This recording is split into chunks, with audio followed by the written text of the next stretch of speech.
কিছুদিন আগে আপনারা রাজভবনে রাজ্যপালের সাথে দেখা করলেন এবং যে দাবি দাওয়া রাখলেন সেটা কতদূর এগিয়েছে?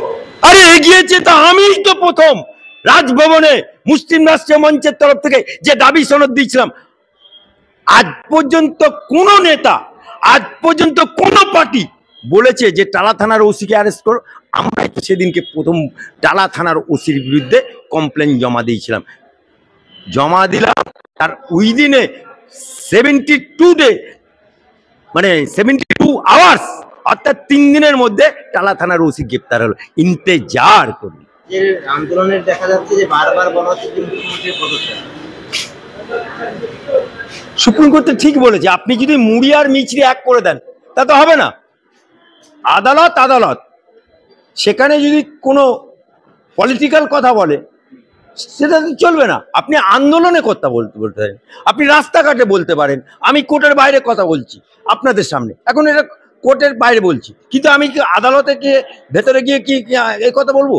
তখন আমি আইনের মারপ্যাচে কথা বলবো। সুতরাং সুপ্রিম কোর্ট যে সিদ্ধান্ত নিয়েছে, যে কথা বলেছে, অ্যাবসলিউটলি কারেক্ট বলেছে, আমি সহমত পোষণ করছি। সর্বোচ্চ আদালত এটাও বলেছে যে ডাক্তারদের কর্মবিরতি প্রসঙ্গে যে রায় ছিল সেটাই বহাল থাকছে, যে নির্দেশ ছিল, কিন্তু জুনিয়র ডাক্তাররা এখনো ফিরছেন না কাজে। স্যার জুনিয়র ডাক্তারদেরকে জিজ্ঞেস করুন না, আমি এখান থেকে কি বলবো? আমি শুনুন, সুপ্রিম কোর্ট রায় দিয়েছে, কোনো লিখিতভাবে দেয়নি, হিউম্যানিটি গ্রান্টে। আপনি সুপ্রিম কোর্টের রায় দেখাতে পারবেন? দেখাতে পারবেন? আপনি তো মমতার দালালি করে মমতার কথাটা বলছেন।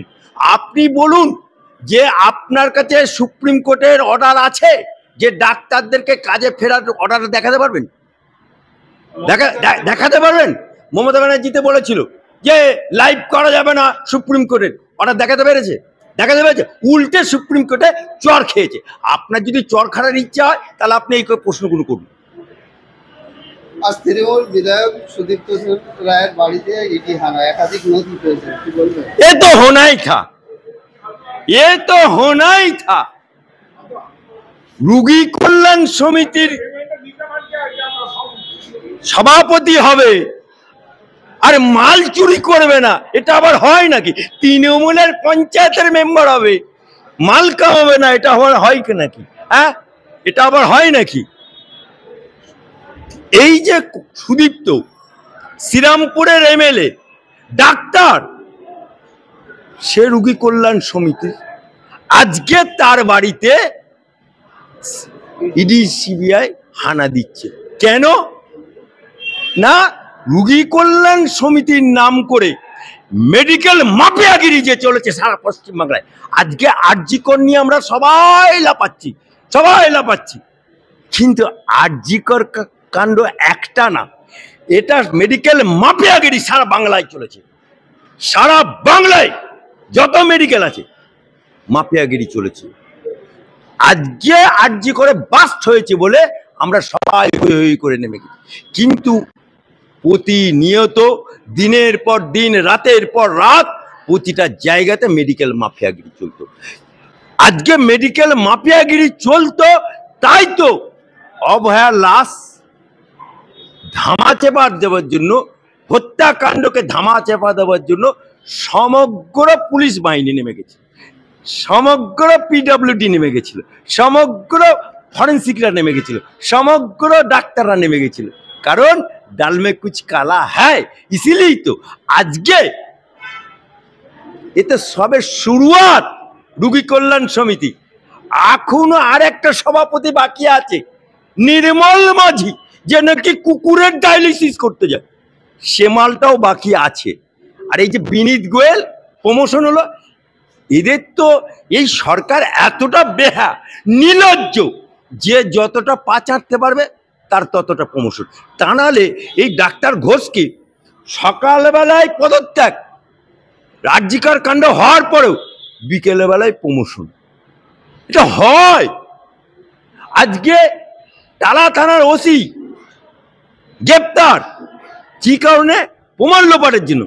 আর তার বাড়িতে বড় বড় পুলিশ অফিসাররা গটগট করে যাচ্ছে। আরে চোরের বাড়িতে, আসামির বাড়িতে পুলিশ যায় ধরতে, আমরা বাপের জন্মে শুনিনি যে আসামির বাড়িতে তার বউকে সহানুভূতি জানাতে যাচ্ছে, আবার প্রেস করে বলছে, এ কতটা নির্লজ্জ না হলে হয়? আচ্ছা, পুলিশগুলোকে কি বানাচ্ছে বলুন তো?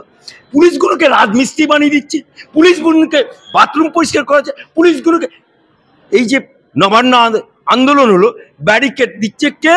পুলিশ। ব্যারিকেডে ঝালাই দিচ্ছে কে? পুলিশ। আর কত কি করবে? পুলিশ যখন ওত নেয় তখন বলে সংবিধান আইন মেনে ওত নিয়ে চাকরিতে ঢোকে। আজকে ওত পোত সব সরিয়ে দিয়ে পুলিশগুলো হয়ে গেছে লাউ গাছ। এটা নির্লজ্জ, এটা পুলিশ মেরুদণ্ডহীন হয়ে গেছে আজকে। তা নাহলে কলকাতা পুলিশ আমাদের ছিল গর্ব, বুক বাজিয়ে বলতাম কলকাতা পুলিশে গর্ব। সুপ্রিম কোর্ট কলকাতা পুলিশকে ধ্বজভঙ্গ বলে আজকে সেই পুলিশকে আরজিকর থেকে সরিয়ে দিল। এটা ইনক্রিজ হলো না ডিক্রিজ হলো? এটা কলকাতা পুলিশের লজ্জা, বাংলার লজ্জা, আর এই দোকান কাটা মুখ্যমন্ত্রীর লজ্জা। আমরা দেখেছি অভিষেক বন্দ্যোপাধ্যায় ওরা টুইট করেছেন যে যারা আন্দোলন করছেন জুনিয়র ডাক্তাররা, তারা সমস্ত দাবি মেনে নেওয়া আছে বা আপনারা কাজে করবেন, কি বলবেন? আরে জুনিয়র ডাক্তারদের দাবি তো তুমি মাথা, ওই তোমার মাথাটাকে তোমাকে আগে কালীঘাটের দিক থেকে তুলে যখন ইডি সিবিআই গারদের তিহার জেলে দেখবে তবে জুনিয়র ডাক্তাররা শান্ত হবে। আমরা দেখেছি সুপ্রিম কোর্টে মুখ্যমন্ত্রী খামে সিবিআই একটা দিয়েছেন, কি বলবেন এটা নিয়ে? দেখুন, সিবিআই কি দিয়েছে, কি বক্তব্য দিয়েছে, কি লিখেছে, কার কার নাম আছে, তবে এটুকু বলতে পারি যে বন্ধ খামে যেটা দিয়েছে সিবিআই তদন্ত, যেটুকু পেয়েছে তাতে সুপ্রিম কোর্ট আশ্বস্ত, এবং সুপ্রিম কোর্ট বলে দিয়েছে যে এটা আরো সময় দেওয়া দরকার, এবং সিবিআই যেভাবে তদন্ত করছে তাতে সুপ্রিম কোর্ট অত্যন্ত আশ্বস্ত হয়েছে, এবং সুপ্রিম কোর্ট বলেছে আরো টাইম দেওয়া দরকার। কারণ একটাই, রাজ্য সরকারের পুলিশ, রাজ্য সরকারের পিডব্লিউডি, রাজ্য সরকারের প্রশাসন যন্ত্র এই হত্যাকাণ্ডে প্রমাণ লোপাট করতে সবাই ব্যস্ত ছিল।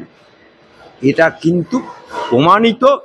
তাই সুপ্রিম কোর্টে যে বন্ধ খামে যেটা দিয়েছে তার পরিপ্রেক্ষিতে সুপ্রিম কোর্ট যে অবজারভেশন করেছে সেটাই বললাম। কিন্তু এটা ভাববেন না যে সুপ্রিম কোর্ট রায় দিয়ে দেবে। সুপ্রিম কোর্ট সুমোটোভাবে মামলাটা নিয়েছে অনলি ফর মনিটরিং।